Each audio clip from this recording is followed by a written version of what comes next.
yo por lo menos yo creo que debo tener unas 20 denuncias por robo, 15 denuncias por robo, que las hice yo personalmente, y habrán otras 30 más o 40 más que nunca las hice, porque te aburrís, po. La justicia en Chile funciona pésimo.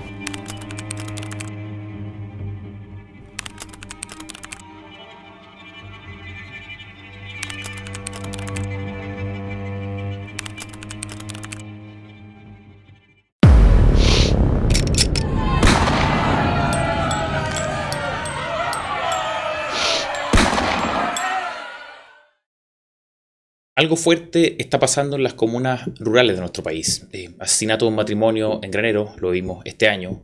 Descubrimiento de laboratorios de metanfetamina en Lolol. Casas de tortura, ya no solo en Maipú, en Estación Central, en Independencia, están apareciendo en otros lugares. Expansión de economías criminales, surgimiento de otras nuevas, en fin.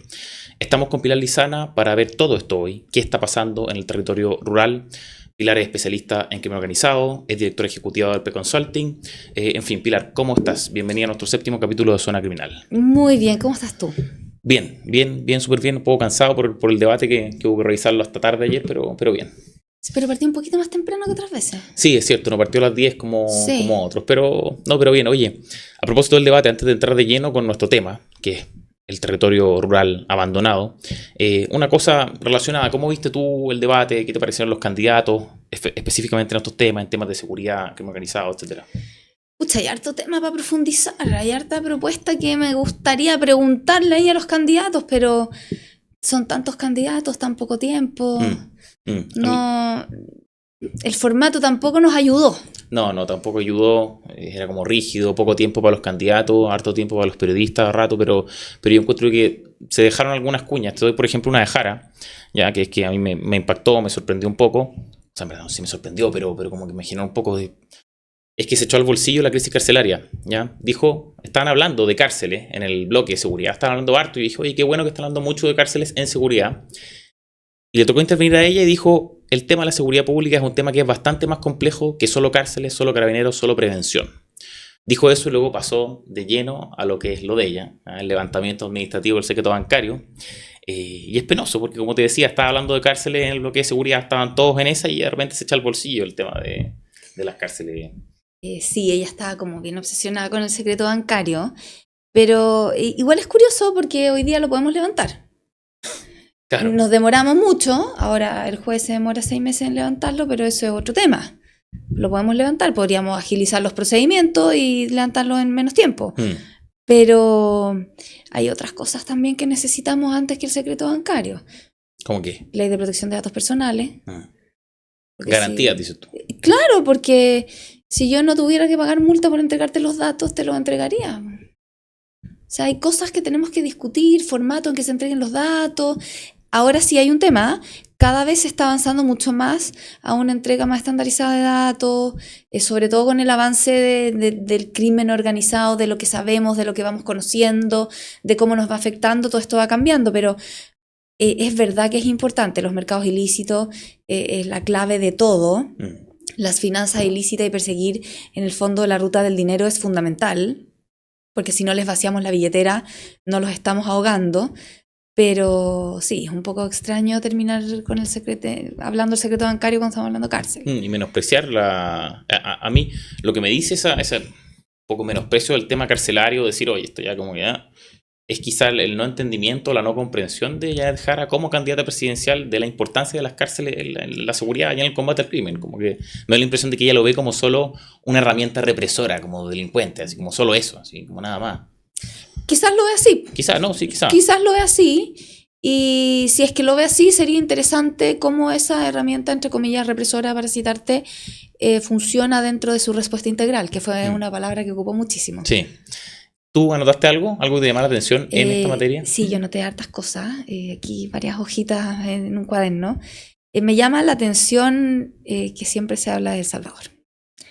De ir a estudiar el modelo El Salvador. Hay otros modelos que podemos estudiar también y dejemos de lado también Italia. Eso lo han dicho los 3 candidatos. Sí. En distintos momentos de la campaña. Los 3 candidatos, me refiero a los 3 candidatos de la oposición, Kast, Matei y Kaiser. Me preocupa solo que sea Salvador, porque hay harta investigación que muestra que hay acuerdos con las pandillas. Hay harta investigación que muestra que la democracia en El Salvador ha retrocedido. O sea, está bien, bajaron sus homicidios, pero también hay muchos que dicen que no están contando los muertos. Entonces, en el fondo nosotros somos ejemplo de democracia.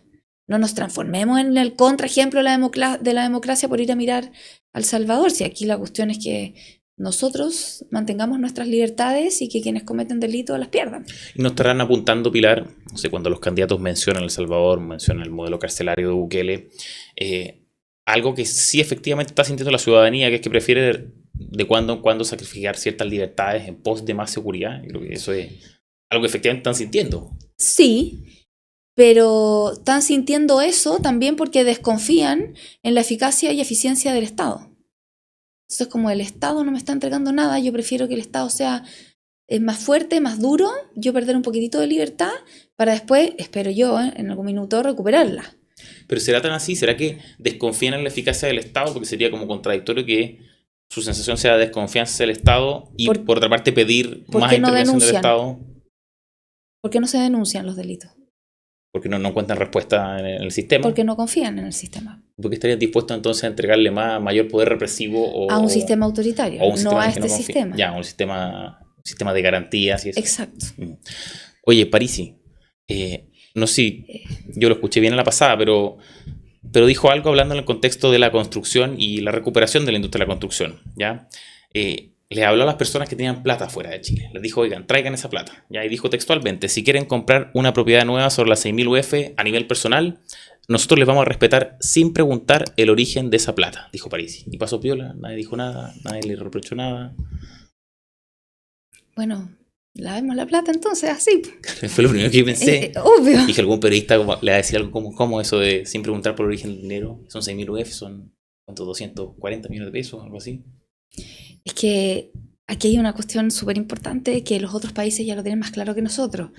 Ellos en otros países, a pesar de que quizás tú me vas a decir, oye, pero ese país está muy complicado, Brasil, sí, efectivamente está muy complicado, pero dentro de su problema, lo que han aprendido es que hay que ir a investigar esas transacciones de montos bajos, porque a través de montos bajos lavan la plata. Entonces tengamos cuidado con lo que estamos diciendo, porque nuevamente volvemos a las señales que tanto hemos hablado. Mientras más digamos, más señales estamos dando, y si decimos esto es una señal clara que no nos va a llegar ni a ti ni a mí, o sea, le está llegando a otro. No, yo encuentro una muy mala señal. Y tú lo dices, en Brasil, bueno, y también se investigan montos bajos, ya, porque esta gente tuvo que fragmentar, ¿cierto?, para pasar bajo el radar. Pero que tenemos un candidato que está diciendo, oye, es que no me importa si es bajo, si es alto, tráiganlo, no me importa el origen, igual es que también hay mucho populismo en todo lo que dice Parisi. Claro, pero un candidato dando señales, por último. Pero Sean es muy populista. Sí, no, sí, yo te manifiesto preocupación, ¿no? Entonces, en ese populismo cae en todo esto. Pero ¿sabéis que hay una cuestión que a mí me llamó la atención y que me gustó que lo dijera? Que lo dijo Kaiser cuando reflexionó en las cárceles. Cuando hablaba de el hacinamiento de las cárceles y hablaba de las cárceles de máxima seguridad, ¿sí? Él decía que el hacinamiento no estaba específicamente en esos reos de mayor peligrosidad, era más problemático en los reos de menor peligrosidad. Decía que las cárceles de mayor peligrosidad estaban vacías. Bueno, un poco... Es una exageración decir vacías, pero queda espacio, ¿cierto? Es que queda espacio. El repas queda mucho espacio. Y queda mucho espacio porque también sabemos que hay extorsiones, amenazas y, bueno, gendarmes involucrados para que los presos de alta peligrosidad venezolanos no vayan al repa y se vayan a Santiago 1. Entonces, y él hablaba y decía una cuestión que es súper importante. Necesitamos redistribuir. Y necesitamos mirar lo que tenemos. Y tiene toda la razón. Redistribuir en el sentido de ver nuestra capacidad carcelaria, ver nuestros recintos. Exacto. Y decir, oye, sabes que quizás este recinto no tiene ningún sentido, lo cerramos, pasamos población acá, ese tipo de... Exacto. Ahora, aquí hay que ser súper cuidadoso porque yo sé que acá hay temas que la gente no quiere escuchar, obviamente, pero el tema del arraigo, de los derechos humanos del preso, de infinitas cosas que hay que mantener porque estas personas, su pena es estar privado de libertad. Esa es su pena. Entonces, eso es lo que hay que resguardar. Pero en el fondo tiene un punto. O sea, hay lugares donde el repas tiene espacio. Lo que pasa es que nuestro problema de espacio en el repas va ligado de amenazas, extorsiones, corrupción. Entonces ahí hay que ir haciendo los match que necesitamos para ir solucionando esos problemas, porque así vamos a ver dónde están las brechas. Tú dices, Pilar, el problema en el REPAS está asociado a extorsiones, corrupción, algo más, una otra palabra usaste. Dice en el fondo, o sea, con eso explicas que hay espacio porque han querido dejar deliberadamente ese espacio dado que hay problemas de corrupción. Es que lo que pasa es que no es que haya espacio en las cárceles. Efectivamente tenemos un problema de espacio, eso es real. Pero el REPAS no está ocupado en su máxima capacidad. Y también se sabe que se han extorsionado y amenazado a gendarmes para que cuando lleguen esos presos venezolanos no lleguen al REPAS y lleguen a otra cárcel. Entonces esas cosas también hay que ir a mirarlas. Porque lo que nosotros tenemos que resguardar no es ese preso de máxima peligrosidad que no tiene ninguna posibilidad de rehabilitarse y reinsertarse. Ese preso de máxima peligrosidad tiene que estar aislado. Nosotros tenemos que resguardar que ese preso que tiene la posibilidad de rehabilitarse no tenga el contagio criminógeno. Y ese preso es el que está hoy día teniendo ese contagio criminógeno. Entonces lo que hay que ir a mirar es qué podemos hacer con esa población penitenciaria, que es la mayoría. Es la mayoría. No, claro. Entonces nosotros tenemos que ir a solucionar eso, porque tenemos que ir a hacernos cargo de esos que sí podemos de alguna manera volver a reinsertar en la sociedad. Porque si no quiere decir que estamos perdiendo a toda la población penal. Claro, todo el contagio. La cárcel Barco, que ha sido bastante tema durante la campaña en materia carcelaria, en materia de seguridad por parte de Franco Parisi, que es quien la propone. ¿Tú cómo la evalúas, cómo la ves comparando otros panoramas carcelarios en el mundo? Yo tengo algunas preguntas, más que nada. ¿Cómo lo hacemos con los turnos de los gendarmes?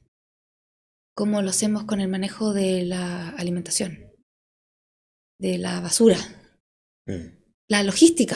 Ha existido en Estados Unidos esto, ¿cierto? ¿O existe? Sí, está bien, pero ¿cuánto presupuesto tiene Estados Unidos versus el presupuesto que tiene Chile? No, claro, digo que no es algo que se creó Parisi. Tiene un muro en la frontera y tiene un border patrol y tampoco ha solucionado el tema de la migración irregular y los turnos por abajo, etcétera, pero ¿cuántos recursos tiene Estados Unidos? O sea, no podemos compararnos tampoco con un país que tiene muchísimas más capacidades y recursos que nosotros.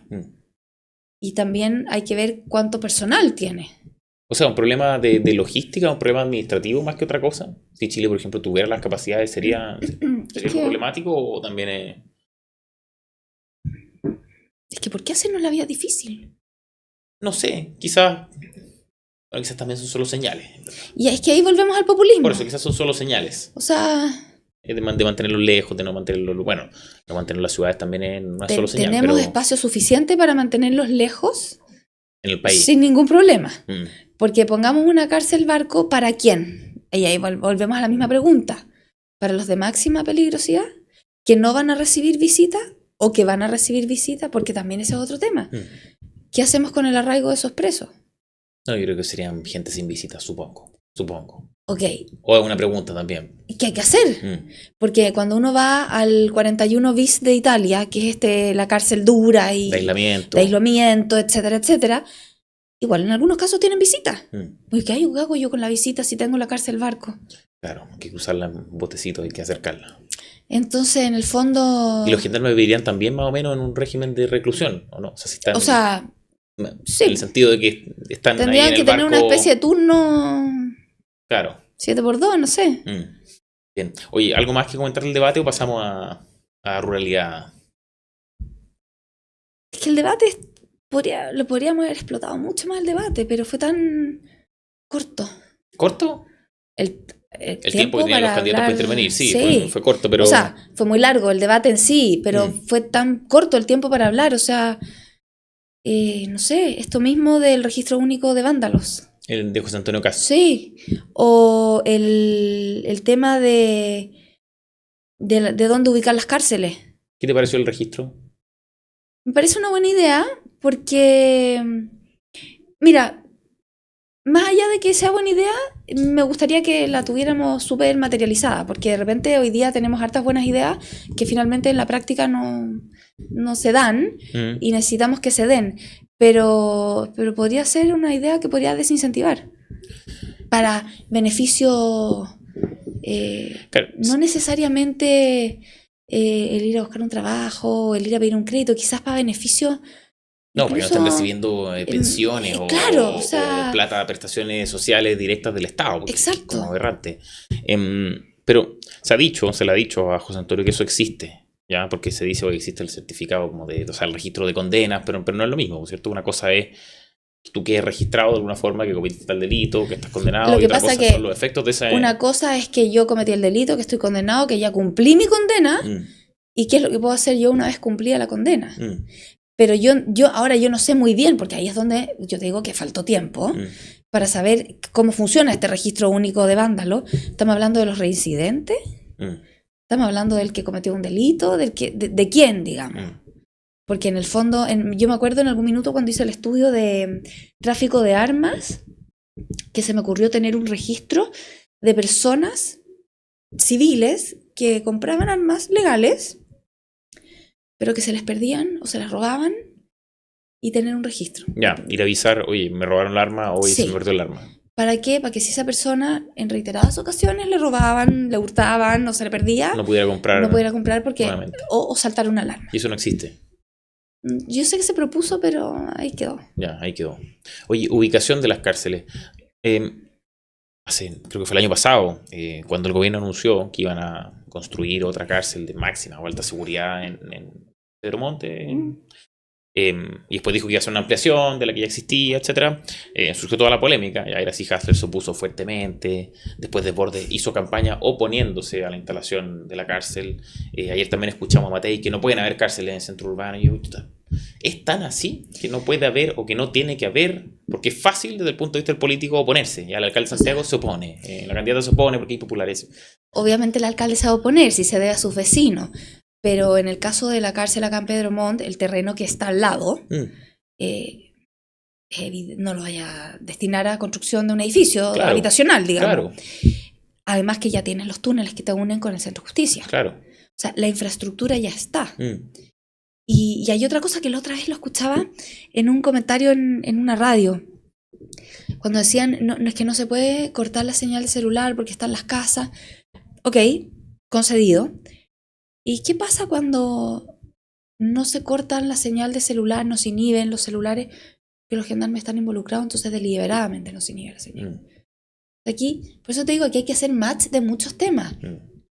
Y sí, efectivamente una cárcel en una zona aislada funciona, pero de nuevo, ¿para qué calidad de preso? ¿De qué preso estamos hablando? ¿De ese 5% de presos que son de máxima peligrosidad? ¿O de la gran mayoría de los presos que están de baja o media peligrosidad? Por eso son tipo cosas que uno escucha y es como... ¿Cuál es el problema que vamos a abordar? Porque dentro de sistema carcelario vamos a abordar infraestructura, tecnología, gendarmería, calidad de preso. Por eso te digo, si el debate fue poco tiempo para cada candidato, para profundizar en sus temas. Sí, había mucho que hablar. Oye, Pilar, tú estuviste trabajando, y es lo que queríamos hablar, es de la ruralidad, los territorios rurales abandonados en parte. Estuviste trabajando con municipalidades rurales, ¿ya? Y elaboraron un informe, ya, que decíamos lo queremos revisar en profundidad, sobre la criminalidad en el territorio rural. Oye, primero, ¿por qué revisar la criminalidad en el territorio rural? O sea, nosotros hacíamos un repaso de casos, situaciones, el asesinato en graneros de este matrimonio, los laboratorios de metanfetamina, el LOL que tú has mencionado aquí, el crecimiento del tráfico ilícito de armas, agrupaciones, esto lo hizo tu informe, agrupaciones locales que han tomado la identidad de otras organizaciones regionales, ya como el Melipilla Nueva Generación, que yo imagino se refiere a Jalisco Nueva Generación, el cártel mexicano. Razones sobran, entonces quiero que partamos tú explicándome cómo surge este estudio. Tú me comentaste que te reuniste con mucha gente, con autoridades locales, particulares, etcétera. Cuéntanos un poco de esto para entender el estudio que vamos a revisar. Oye, mira, sí fue un estudio súper lindo que lo hicimos para la Asociación de Municipalidades Rurales de Chile, que es una asociación que nace con los municipios rurales de la región metropolitana, pero hoy día ya son los 263 municipios rurales a lo largo de todo Chile. Y en realidad yo aprendí muchas cosas de esto, más allá de lo que vamos a ver ahora, que es la violencia en los territorios rurales de la macrozona centro. Pero, por ejemplo, nosotros hablamos de frontera, inmigración irregular y tráfico de drogas y contrabando, pero Colchane es un territorio rural, no es urbano. Entonces la ruralidad es muy distinta. Y lo que empezó a pasar es que desde estos territorios empezaron a ver que llegaban homicidios, que había contrabando, que había cada vez más delitos con armas, con drogas, y eran cosas que venían desde la percepción, pero había que llevarlo a un dato objetivo y real para poder pararse y decir, nosotros realmente tenemos un problema. Más allá de que el efecto globo, que se aprieta el que plan calle sin violencia en las zonas urbanas de la región metropolitana lleva a toda la zona rural, pero la verdad es que sí, es así. Uno va desplazando los fenómenos y desplazando a los criminales. Oye, y mira, bien en términos generales, ¿qué es lo que ha pasado? Oye, yo voy a caricaturizar, ¿ya? Pero es un poco así el asunto. Antes la gente en los territorios rurales, en las comunas rurales, estamos hablando de la zona más central, ¿cierto? Se preocupaba porque le robaran los animales, ¿ya? O no sé, porque les corrían el cerco, algunos otros. Pero ahora es como de otra entidad, tú la describías recién. Tú dices en el informe que la seguridad en los territorios rurales ha experimentado un progresivo deterioro. ¿Qué es lo que ha pasado desde un tiempo a esta parte? ¿En qué periodo se produjo esa evolución? Mira, primero... Lo primero que tuve que hacer era definir territorio rural. Entonces, yo me encontré con que el territorio rural en verdad es la identidad nacional. Más allá del rodeo y de lo que tú quieras como tradiciones chilenas, ahí está la identidad nacional. Ahí están los sectores productivos. Turismo, agricultura, energía, minería, etc. Pero está solo el 25% de la población de Chile. Por lo tanto, no están los votos. ¿Y cuánto territorio es para ese 25% de población? Es muchísimo. Es el 76% de las comunas del país. Ya. Es el 83% del territorio nacional. Y no están los votos. No. Porque los votos están en Santiago. Santiago tiene el 40% aproximadamente el 40% de la población nacional. Entonces, con esa definición, empezamos a buscar y a ver qué es lo que estaba pasando. Que todo esto, de alguna manera, explota con el caso Granero. Pero antes de Granero habían matado a unos camioneros en Mayoa y antes había habido otro caso que estaba relacionado con un evento en La Vega o en un mercado acá en Santiago. Y así empezamos a ver que en el fondo esta cuestión no era el solamente robo del ganado, que sí se mantiene, el abigeato se mantiene, claro. Y es como el delito rural por naturaleza, pero al final el robo en lugar habitado, en lugar no habitado, que es más o menos lo que se acostumbraba, sigue pero de una manera muy distinta. O sea, hoy día entran a tu casa con una pistola y entran a robarte, no es que vengan un grupo de crimen organizado a hacer algo, no, es que la violencia aumentó. Y en algunos casos todo empieza con la incivilidad, en otros casos todo empieza con grupos de chilenos que generan bandas porque conocen esa zona, se dedican al contrabando, porque los agroquímicos son muy lucrativos, y así. Y se va construyendo como un ecosistema criminal en la zona rural. ¿Por qué? Y ahí vamos al contexto. Porque no tienen recursos, tienen menos infraestructura, son territorios sumamente grandes. Una pura comuna rural, tú te puedes demorar 1 hora y media en cruzarla, dentro de la misma comuna. Y llegas de un punto A a un punto B y atravesaste la mitad. Tú hablas, Pilar, vamos a conversar de cada uno de esos elementos que enunciaste tú. Hablas de dos fenómenos delictivos estructurales, ¿ya? Que los que están agudizando toda esta tensión rural. Y ahí menciona a las organizaciones criminales extranjeras y transformación de agrupaciones locales. O sea, llegada de extranjeros y la transformación de estos dos. ¿Cómo conviven esos dos fenómenos? Es que lo que pasa es que tenemos que pensar una cosa. Primero, las organizaciones extranjeras entran a Chile por el norte. El norte de Chile es la puerta de entrada del crimen organizado transnacional. Narcotráfico, contrabando, tráfico de lo que tú quieras. ¿Ok? Organizaciones criminales, Tren de Aragua y todo lo demás. Las que enumeramos siempre. Y se van, en el fondo, instalando en el territorio. Y lo que empezó a pasar es que ya todos hablamos del Tren de Aragua, ya todos hablamos de los lobos, de los pulpos, de todos. Entonces los empezamos a conocer y los empezamos a buscar y empezamos a diseñar operativos para responder a lo que ellos están haciendo en el territorio. ¿Y qué significa eso? Que ellos van a reaccionar. ¿Cómo? A ir a instalarse en esos lugares donde hayan menos ojos, menos tecnología, menos capacidades. Y las zonas rurales son esos lugares donde hay menos ojos, menos tecnología, menos capacidades. muchas veces el gran desafío en seguridad de la zona rural, uno le preguntaba a un alcalde y decía, alcalde, ¿cuál es su mayor desafío? Tener infraestructura. ¿Qué infraestructura? Pórticos lectores de patente. O sea, estamos hablando de algo que sobra aquí en Santiago, digamos. Claro. Entonces, en el fondo ni siquiera es que te dijera, necesito una cámara especial antiataque, antibomba. No, o sea, estamos hablando de un pórtico lector de patente de auto. Entonces, en el fondo, su mayor desafío son capacidades para hacerse cargo del problema. Ni siquiera es el problema en sí mismo. Entonces, eso ya te genera un contexto que para este tipo de organizaciones es atractivo porque los estamos apretando muchísimo en zonas rurales. En zonas urbanas. Zonas urbanas, perdón. Y se van trasladando. Y las zonas rurales, grandes extensiones, los vecinos están muy lejos muchas veces, en otros lugares no tanto. Y así. Y eso va transformando la llegada de estas organizaciones extranjeras a los territorios rurales, producto, por ejemplo, de esta presión, va transformando también la criminalidad local o a las agrupaciones locales. Va transformando la criminalidad local, va transformando a la comunidad, la forma en que se van relacionando, van transformando la forma en que se construye comunidad, van generando incivilidades, va cambiando la cultura del lugar. Entonces se va cambiando el entorno finalmente.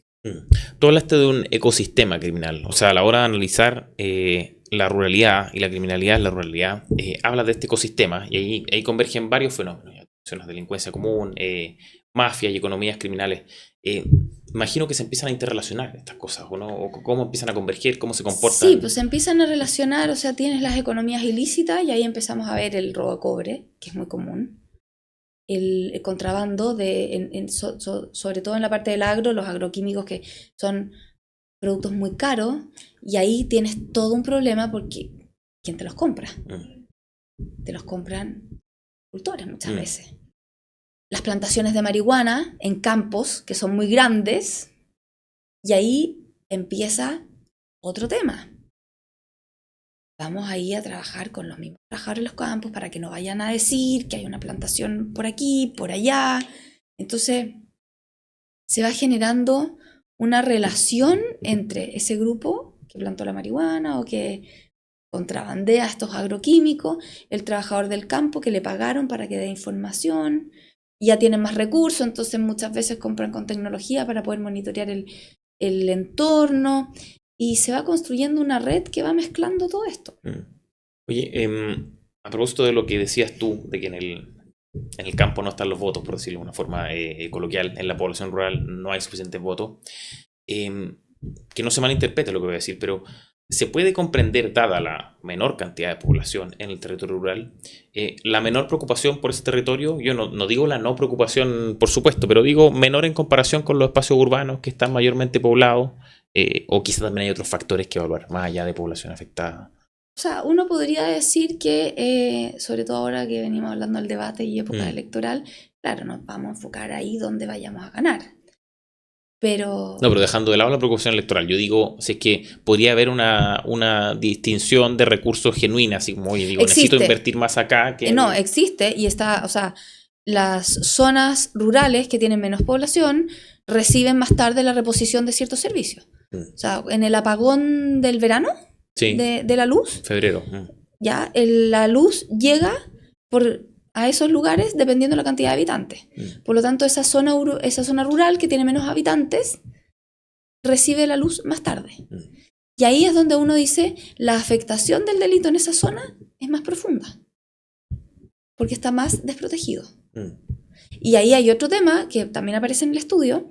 Hoy día hay una bancada de delito rural en el Congreso que se está discutiendo sobre delito rural, pero no hay una definición de delito rural en la legislación. Quiero hablar de eso, porque tú lo mencionas mucho en los facilitadores que hay para la criminalidad, ya ciertos factores que hacen que se catalice un poco la criminalidad en los territorios rurales, pero no quiero que se me vaya esto. Tú mencionas en el informe que más allá de la cantidad de población hay importancia estratégica. O sea que más allá de que no esté toda la población ahí en el territorio rural, más allá de que haya menos recursos invertidos, oye, más allá de cuestiones de cantidad, acá hay cuestiones estratégicas importantes que proteger y por tanto debe haber atención. ¿Cuáles son esas cosas estratégicas? O sea, nuestro desarrollo económico. el agro, está la minería, está el turismo, está la energía. Y en eso no hay suficiente atención, no hay suficiente consideración de esas cosas. Lo que pasa es que no es que no haya suficiente atención, porque en general no mirábamos el territorio rural con la preocupación y con el ojo de seguridad que estábamos mirando el territorio urbano, porque realmente las personas estaban siendo víctimas de homicidios y de extorsiones en el territorio urbano, dejando de lado lo que pasaba en la frontera norte, que ahí sí tenemos territorio rural involucrado en temas de criminalidad organizada. Lo que empezó a pasar ahora es que los números están mostrando una realidad totalmente distinta, porque empezamos a responder a lo que pasaba en lo urbano. Pero la verdad es que esto que nos pasa a nosotros, no somos lo único en el mundo. En Inglaterra pasó lo mismo.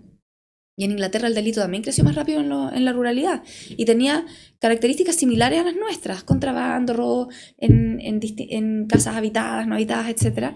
Y terminaron diseñando una estrategia de seguridad especial para el territorio rural, basada solamente en el entendimiento de la ruralidad inglesa. Entonces, eso es un poco lo que nos falta a nosotros.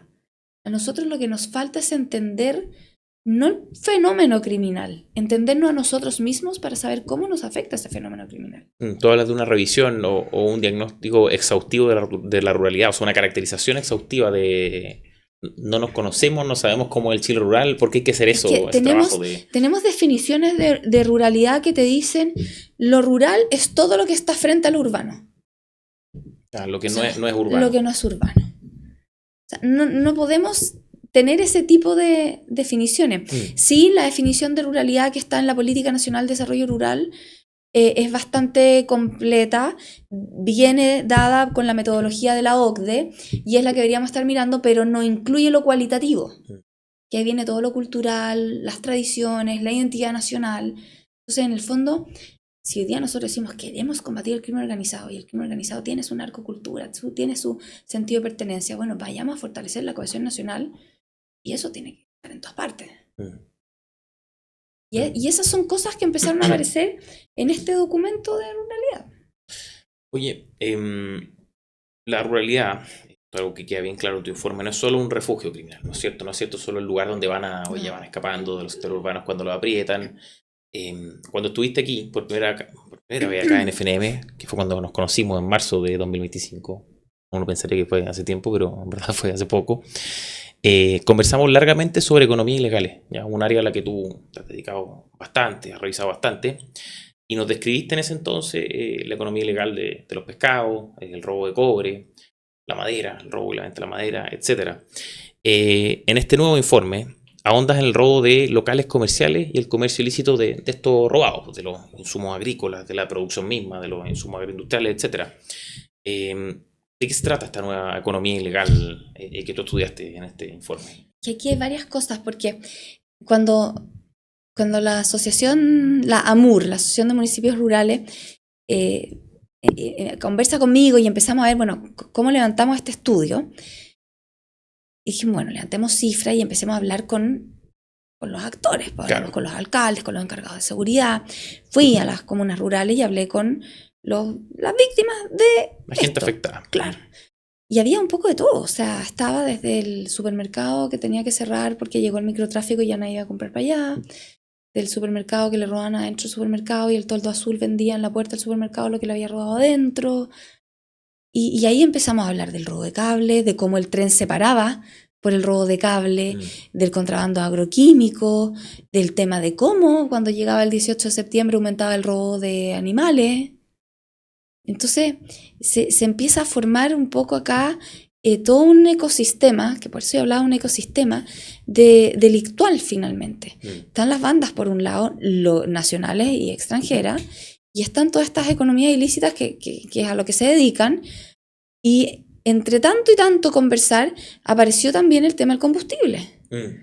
Que les roban combustible a estaciones de servicio o a los camiones, se llevan un poco y están en estas estaciones de servicio que no se topa realmente en estos como entre pueblos y que no tiene idea qué son, claro, entonces, y que te mezclan con agua y no sé, o sea, a mí me ha pasado que el auto se me echó a perder porque el diésel estaba con agua Y en esta conversación me dicen, bueno, pero probablemente le sacaron, dice a ese camión en su minuto, no sé. Pero estas cosas pasan en estos lugares por lo mismo que yo te decía, o sea, hay mucha menos fiscalización, hay mucha menos capacidades, personas capacitadas para enfrentar esto, para hacerse cargo de esto, porque este tema no era tema. Oye, tú lo describes bien y lo conversábamos también cuando hablábamos del pescado, de la madera, del cobre. La operatoria de estas, por ejemplo, organizaciones o grupos de delincuentes que se dedican, no sé, a traficar los insumos agrícolas robados. ¿Cómo operan? Tú describes también un sistema como de inteligencia criminal. ¿Cómo es todo esto desde el punto 1 hasta al punto 5, al punto 10, al fin? Sí, aquí se vio, sobre todo cuando empecé a conversar con gente por el tema granero, son bien sofisticados, o sea, hasta usan drones. ¿Drones? Sí, los más sofisticados. No, claro, pero hay. Pero tienen, por ejemplo, primero contacto con trabajadores dentro de los campos. Ya. Para saber cuándo llegan los productos relevantes, digamos. Ya. Tienen drones que les permiten monitorear el campo desde el aire. Monitoreo por fuera, a pie, en auto, en camioneta. Y el informante interno que es clave. Entonces pueden ir mapeando, por ejemplo, lugares. Van mapeando todo. Y horario. Lo más importante, son chilenos. ¿Quiénes son chilenos? Los ladrones, estas bandas criminales. No podemos decir que es un crimen organizado como el Tren de Aragua. Claro. Pero tampoco es una delincuencia común desorganizada. O sea, tienen un sistema. Y son chilenos. Porque conocen el campo, conocen las costumbres, la cultura, a la gente. Entonces un extranjero no logra ese nivel de cercanía. ¿Y es posible que se produzcan, por ejemplo, asociatividades criminales entre estos chilenos y organizaciones extranjeras? Sí, de todas maneras. O sea, evidentemente esto va evolucionando si esto es un fenómeno vivo. Si se instala un grupo criminal extranjero, no sé, el caso que decías tú del OLOL, del laboratorio de metanfetamina, y necesita contratar gente, obviamente va a echar mano a lo que hay, y si lo que hay es un grupo de chilenos, va a llamar al grupo de chilenos. Esto es... Mira, hace poquito detuvieron a una banda mixta de extranjeros y chilenos en Osorno. ¿Y a qué se dedicaba esa banda? Era un grupo criminal entre venezolanos y chilenos dedicados a crímenes violentos. Ya. Entonces, van haciéndose asociaciones. Es harto dinero el involucrado. Yo cuando leía el informe, a propósito de los agroquímicos, de los insumos... Es que hay insumos agroquímicos que son muy caros. Sí, una botella chiquitita. Me sorprendió el monto. Sí. Lo que pasa es que esa botella de 1 litro tú la disuelves y te permite, no sé, trabajar en un campo... Pero en el fondo puede costar $1 millón de pesos. Claro, pero una botella, eso en el fondo es fácil, no es un tanque. De 1 litro. O sea, por eso. Es fácil llevársela, liviana, sí, claro. Es mucho. Están los datos de una encuesta, creo que de la que tú das. ¿Qué es la encuesta de la Sociedad Nacional de Agricultura? Claro, y he hablado de un monto eran 300 millones de dólares, algo así, 380 millones de dólares, es mucha plata. Es mucha plata. Y ellos dicen que es su barómetro, porque no quieren llamarlo encuesta, porque en el fondo lo que quisieron hacer en esta primera pasada fue un poco ponerle el termómetro a lo que estaba pasando con sus socios. O sea, y quieren ir perfeccionando el instrumento. O sea, imagínate lo que va a ir pasando ya cuando vengan las siguientes versiones de este barómetro, que van a estar cada vez más afinados. No sé lo que va a pasar, o sea... ¿Tú pudiste hablar con esas personas, por ejemplo, de la SNA o gente que se inserta en la SNA? Sí, yo conversé con la SNA, me contaron varias cosas que le contaban también sus socios, que no están en el estudio, por supuesto, porque son confidenciales, pero en el fondo hay cosas muy, muy específicas en el mundo del agro, que cuando hablábamos de esta botellita del $1 millón de pesos, o sea, son fertilizantes o pesticidas específicos para un tipo de árbol, que no te sirve para otro. Y hubo un caso que lo comentaron en un seminario que hizo la Asociación de Municipios Rurales también, que fue una persona que cosechó la cereza, la subió al container, las mandó a China, el container llegó a China, lo abrieron y estaba vacío. Y no saben dónde, en qué parte de la cadena se robaron las cerezas, porque al revisar los sellos parecían que no estaban alterados. O pueden haber alterado y lo falsificaron. Exacto. Entonces, en el fondo, se está viviendo un problema muy grande en cuanto a la seguridad. Y hay otro tema que no está acá, porque efectivamente no era propio de este estudio en particular, que es el tema de la mosca a la fruta. Que también apareció en las conversaciones y me contaban lo que estaban viviendo con la mosca a la fruta, porque cuando vienen los camiones y el camionero trae su comida, nadie le fiscalizó esa manzana o eso que trajo. Ya. Entonces o sea, en el fondo esto es mucho más que la banda que se robó el agroquímico y te lo compró un agricultor poco escrupuloso. Claro, pero esos son problemas que escapan a criminalidad. Exacto, por eso no está acá. Ya. Pero en el fondo es un sinfín de temas los que está viviendo la ruralidad. ¿Y cómo se veía desde los actores con los que conversaste la idea de que si es que hay robo de pesticidas, hay robo de... ¿Qué me hablaste? ¿Qué otro agroquímico me hablaste? Pesticidas y fertilizantes son como los más caros. Claro, si es que están esos robos, es porque hay un mercado de... Tú me decías, es para cosas específicas, Sí. por un árbol específico. Hay un mercado de gente que va a comprar ese producto que es robado. Algunos no sabrán, pero no tuvo ningún escrúpulo o fue negligente. Y otros sabrán. Y eso me imagino que dentro del círculo agrícola igual debe saberse, ¿no? Sí, lo saben, es súper complicado. O sea, el agricultor te dice, me roban todo el tiempo. Y mira, pero esto, ¿sabes qué? Ni siquiera ya solo de la ruralidad. Es parte, lamentablemente, es parte de cualquier empresa. Está dentro de su costo fijo. Claro, se provisiona cierto fondo. O sea, y es una pena porque esta cuestión no debería ser así. El Estado te tiene que dar seguridad, pero no puede ser que yo, empresa, tenga que invertir en activos fijos y en gastos recurrentes por seguridad. Estas son un poco las oportunidades económicas, tú las describes con más detalle, oportunidades económicas ilícitas que se construyen como un factor facilitador para la criminalidad en el territorio rural, pero también existen otras ventajas, ¿cierto?, de la ruralidad que la criminalidad aprovecha. Tú hablas de eso, como decíamos, de los facilitadores. ¿Cuáles son estos? ¿En qué se traducen estos? Mira, hay cuestiones, por ejemplo, Santa Cruz tiene 3 entradas. Ya. Y no tiene ni un pórtico lector de patente. Es una gran ciudad, linda ciudad. Claro, es el paraíso del auto con encargo robo. Porque si yo no tengo ni un pórtico lector de patente y tengo 3 entradas, o sea, tengo una comuna súper fácil de controlar, pero no tengo las capacidades para controlarla. Entonces, ¿a dónde voy a meter los autos con encargo?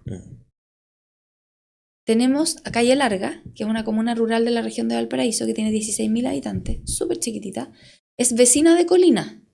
En Colina ya todos lo conocemos por las encerronas, las persecuciones. Claro. Ya, ¿a dónde llegan todas esas encerronas y persecuciones? A Calle Larga. Calle Larga tenía una tenencia de carabineros sin teniente. Entonces, en el fondo, lo que te empieza a pasar es que tus capacidades son mucho menores. Y vamos al dato duro, porque aquí esto es puro cualitativo lo que hemos conversado. Pero la región de O'Higgins, por ejemplo, es la que más llamó la atención de este estudio. Sobre todo por los delitos asociados a armas. ¿Que es mucho? Es mucho. El 55% de las comunas rurales de la región de O'Higgins aumentaron de un 100% o más los delitos asociados a armas entre el 2018 y el 2024. Más de la mitad de las comunas de esa región más aumentaron en un 100% o más sus delitos asociados a armas. A armas. Y si quieres ver un aumento solamente, el 82% de las comunas rurales aumentan. Entonces, es una locura. Y por ejemplo, Santo Domingo creció un 1.116% en delitos asociados a armas en ese mismo periodo, 2018-2024. Pirque y Lolol, un 1.000% en delitos asociados a armas. Talagante, aquí cerca, 1.000% en homicidio. Lo que pasa es que las regiones, las comunas rurales, uno dice creció un 1.000% Talagante. Tenía 1 y después tenía 11. Claro. Siguen siendo números muy pequeños. Claro, pero cuando uno ve la cantidad en que crece, es mucha. Y eso es lo que hay que mirar. Porque después, ¿cuánto va a ser? Claro. Si ese es el tema. Ese es el tema. Porque en el fondo, si nos quedamos con el 1 o con el 11, claro, decimos, no, es muy poco. Pero después vamos a ver que Juan Fernández crece 200% en delitos asociados a drogas. Y si nos quedamos con que la frecuencia es baja, no vamos a mirar más allá. Y mirar más allá significa que Juan Fernández es una parada para que la droga se vaya a Asia. Y ahí ya, si no hicimos ese doble clic, Claro. no entendimos nuestro rol como país de tránsito. Todas estas cosas, por ejemplo, Santa Cruz, el ejemplo que tú ponías, o Calle Larga, que no tiene, o sea, comisaría sin comisario, son parte de debilidades de la institución, del Estado de Derecho, etcétera. Habían otros datos que a mí también me impactaron, que esto de que Curanilahue vio reducida en un 75% su dotación policial entre 2019 y 2022. Sí. Inexplicable. Granero, la comuna en donde asesinan al matrimonio. Oye, pero el ejemplo, mira, qué bueno que hablaste esto de que reducen la capacidad policial. Lo que pasó cuando fue el partido de fútbol sub-20 ¿Ya? con la clasificatoria para el Mundial de Rugby. Ah, ya, ¿Ya? Los Cóndores Sí, en la quinta región. en la quinta región, Sí. y el partido que era acá, que había que bajar el aforo del partido de rugby porque Sí. no habían la capacidad de carabineros. Cuando tú tienes un concierto de un reggaetonero en el Estadio Nacional, ¿a quién crees que le quitan carabineros? A las comunas rurales de la región metropolitana. ¿Y qué es lo que les pasa a las comunas rurales cuando tienen su dotación de carabineros? Muchas veces van a hacer una denuncia o llaman para que el carabinero vaya a la casa y no puede ir porque ya hay uno en una ronda, ya hay otro en otro lado y queda uno solo y los carabineros no pueden salir de uno.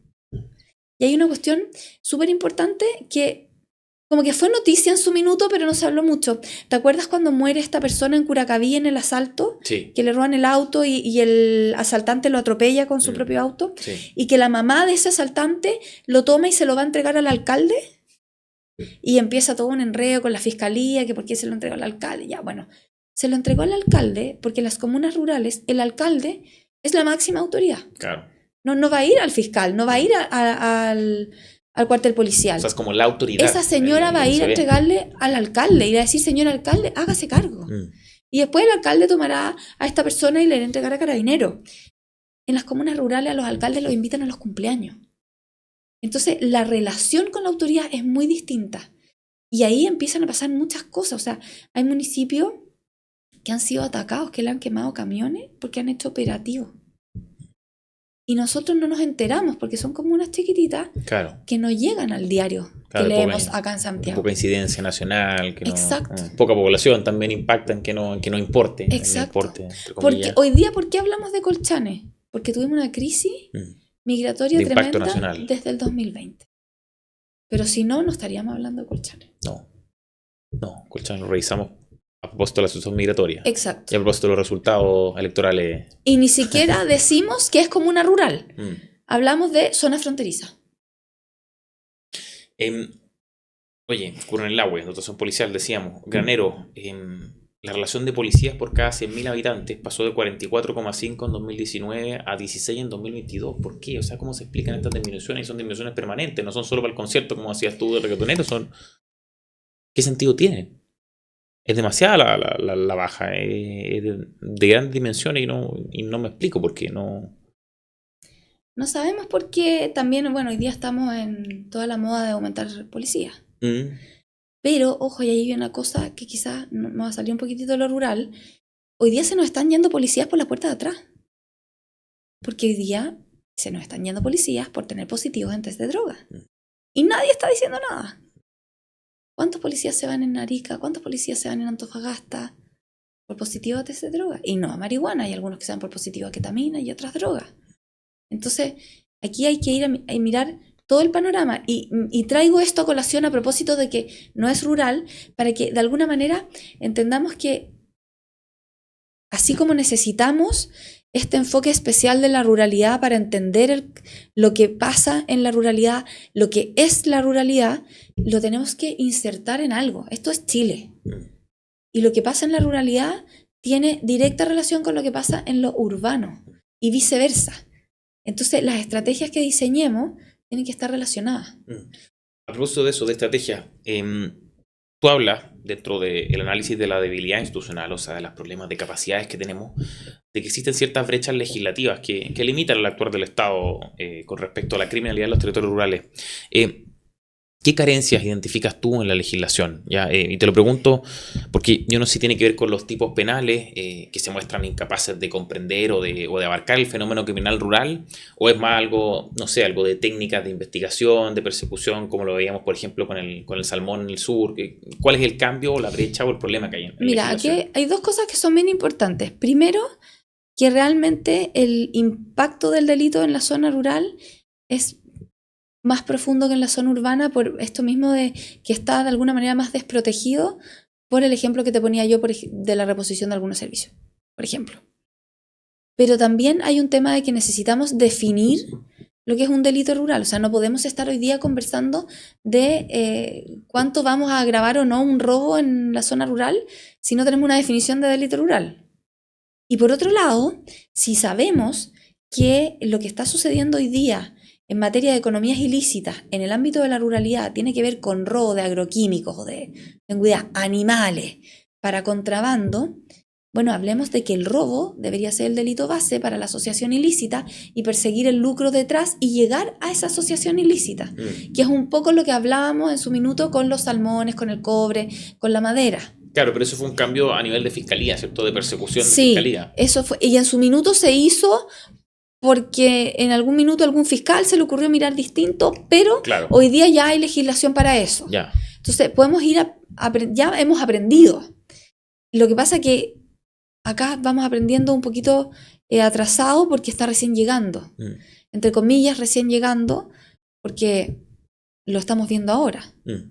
Pero es algo que hay que ponernos al día rápido. ¿Y qué es lo que se debe hacer? Y te lo pregunto porque, a ver, los tipos penales recogen desvalores de la sociedad con respecto a ciertas conductas que consideramos ilícitas, que las consideramos peores o mejores o dignas de mayor o menor reproche.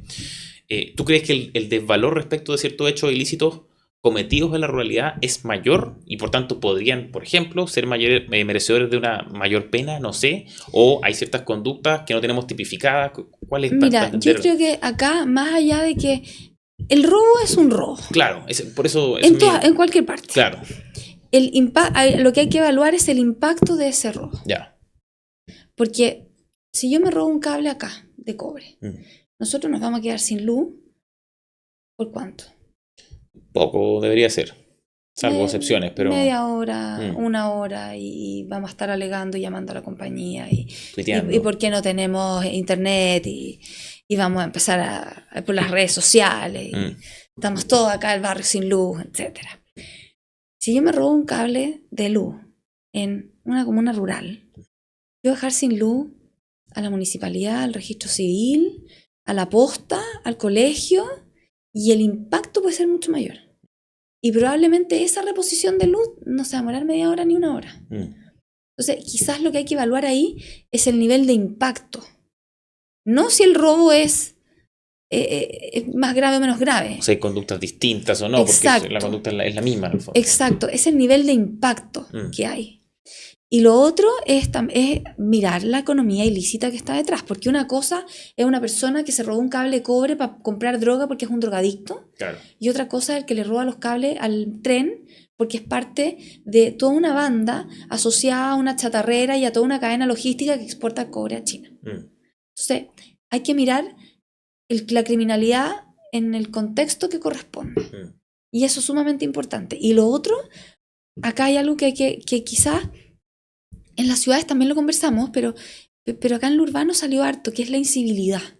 ¿Ya? Desde la incivilidad, como que podríamos encontrar un germen. ¿Y por qué? Sí, eso lo dices bien en el informe, Sí, lo repites varias veces. Apareció porque, sobre todo en las zonas de esta macrozona, en la zona centro, donde hay mucho packing, mucho agro, mucho dinero en efectivo, mucho trabajador por temporada que se le paga en efectivo, que vienen de otros países. Olvídate del tema migratorio que estuvo tan de moda en su minuto.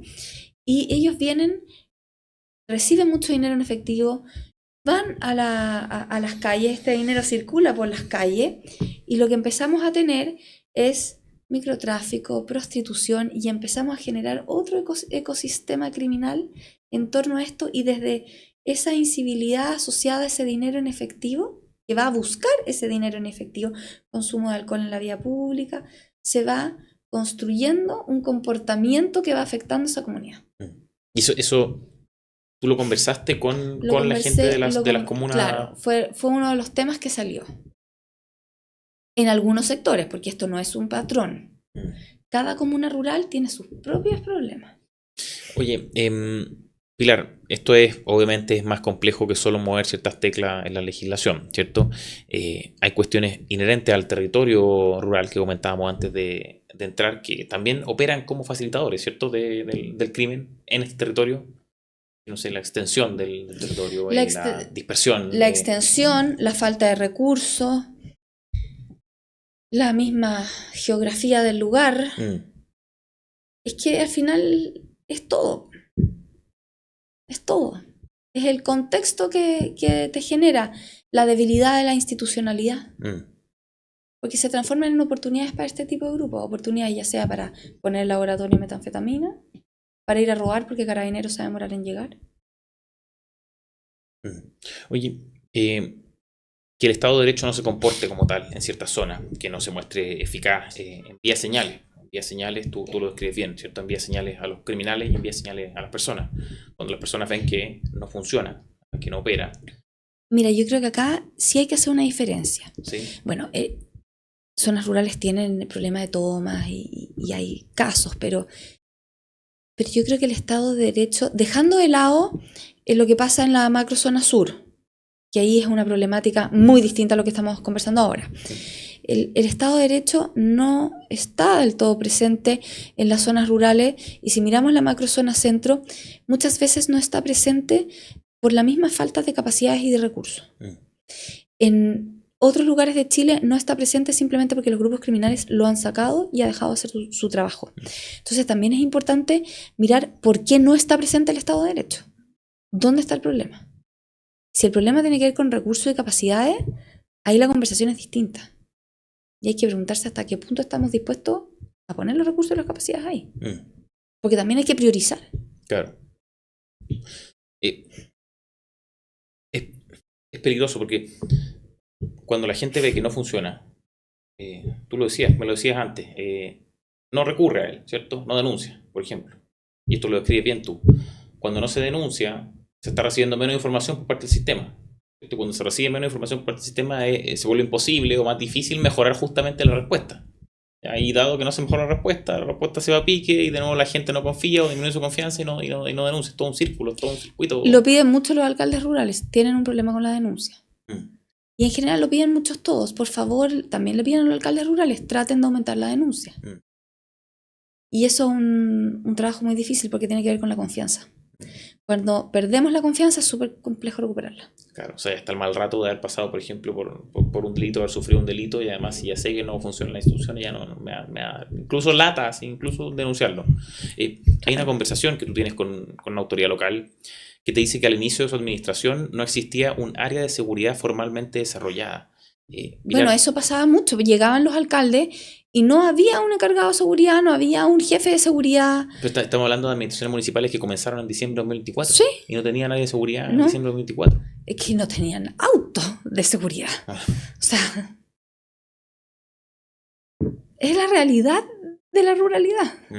Pero es dramático, es brutal. O sea, uno está acostumbrado a ver contingente policial municipal, por decirlo de alguna forma, de seguridad. No, acá no hay contingente policial municipal, no hay, y tampoco hay, bueno, esto también lo decían mucho, o sea, o no hay un área de seguridad, o cuando la hay, está a cargo de personas que no tienen nada que ver con la seguridad. Porque no hay gente capacitada. Gente que no sabe. Oye, por último, ¿qué tanto se puede avanzar? Porque tú lo anuncias y das un par de ideas.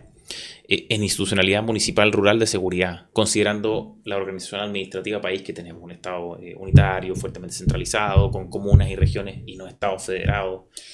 Se puede, sobre todo ahora que tenemos el Ministerio de Seguridad Pública con la Seremía, los gobiernos regionales, viene la ley de seguridad municipal y acá lo más importante es ajustarle las expectativas. O sea, la gente tiene que entender que el carabinero es el carabinero y que el guardia municipal es guardia municipal. O sea, no le pidamos al guardia municipal que sea carabinero, pero se puede con voluntad, con generar y esto, ¿sabes qué? De repente suena súper trillado, pero un poquitito más de acuerdo, de transversalidad, porque los alcaldes lo tienen bien claro. O sea, yo creo que más que, claro, porque a veces eso incluso suena mal, pero yo creo que entender que es un problema que trasciende cualquier frontera política y es así, y todos Cualquiera. lo saben en el fondo. Sí. Cualquiera. Uno, creo que te lo comentaba en algún minuto, que cuando uno revisa, por ejemplo, tramitación legislativa, ya me tocó este año, ver que habían proyectos sobre ciertos temas, ya, del mismo tema, el mismo proyecto, un proyecto similar, presentado por aquí y por acá, ¿ya? Sí. Y veías que ese proyecto no avanzaba nunca y yo no entendía por qué. O sea, a veces, es lo que dices tú, hace falta voluntad, ¿no? Sí, pero yo creo que tenemos las herramientas y acá también es súper importante que los privados estén sentados en la mesa. Y una asociación como la AMUR puede tener mucho que decir porque la AMUR sí puede sentar a los actores públicos y a los actores privados a la mesa. Esa es la Asociación de Municipalidades municipalidades rurales. Ya, esa es la sigla, ya. Entonces, y eso es importante porque no puedes dejar a la gente, a todos afuera. ¿Qué hizo Inglaterra? ¿Qué hizo Colombia? Que Colombia el caso es bastante distinto, pero el inicio es el mismo, entender la ruralidad. Sentó todos los actores a la mesa, levantó un diagnóstico con todos. Si no, es imposible. ¿Y ese diagnóstico cómo se puede hacer? Como tú dices, oye, esto hay que empezar a estudiarlo entre todos, aportar información entre todos y... Mesa integrada, público, privada, con la academia, con todos. ¿Algo más que agregar? ¿Algún dato más? Bueno, es que son muchos los No, datos, sí lo sé, son pero- muy preocupantes. O sea, por ejemplo, la receptación en la región metropolitana tiene aumento en 15 de las 18 comunas rurales. Y lo otro es que no pensemos que estos delitos en las comunas rurales son solo en las comunas rurales. Muchas veces parten en las comunas urbanas y terminan en las rurales, o empiezan en las comunas rurales y terminan en las urbanas. O sea, lo que entró por Colchán entró por una comuna rural. Claro, lo que sigue entrando. Lo que Entró sigue y entrando. Entonces, acá el tema más importante es que la ruralidad en Chile está teniendo un cambio cualitativo y cuantitativo en materia de seguridad. Que sobre todo en la ruralidad tenemos una oportunidad tremenda, porque los números siguen siendo bajos. Tenemos problemas de capacidad y de recursos, pero tenemos una oportunidad tremenda que en lo urbano estamos tarde. Claro. Porque ya no, la máquina avanza muy rápido, pero en la ruralidad podemos tener un éxito tremendo, que no se nos pase. Bien, Pilar, oye, por último, ¿dónde la gente, cómo puede leer este informe, cómo puede acceder? ¿Hay alguna forma o lo tenemos que dejar nosotros en la descripción del video? ¿O cómo Tenemos hacerlo, por que supuesto? esperar a que la Asociación de Municipios Rurales lo publique en su página web Ya, y cuando eso suceda lo podemos compartir. ya, perfecto. Pilar, cerramos este 7º capítulo de Zona Criminal. ¿Qué podríamos tratar en el próximo? ¿Se te ocurre? Es que no sé, porque te podría decir informe de fiscalía, pero puede pasar tantas cosas. Está bien, no, está bien. No nos comprometemos con nada. Pilar, gracias. Nos vemos entonces en el próximo, con sea lo que sea. Quizás tenemos una cárcel barco. Quizá, pero eso ya sería en marzo, mayo y el próximo No, anda capítulo a va a ser saber más tú cercano. si París de repente sale con algo. Oye, eso. Muchas gracias. Gracias a todos por vernos. Una vez más, recuerden compartir el capítulo, suscribirse al canal, hacerse socios mensuales y dejarnos sus comentarios. Bueno, y si quieren, si nos oye, hablen de esto, hablen de lo otro, también lo vamos a estar leyendo. Pilar, muchas gracias. Nos vemos. Nos vemos.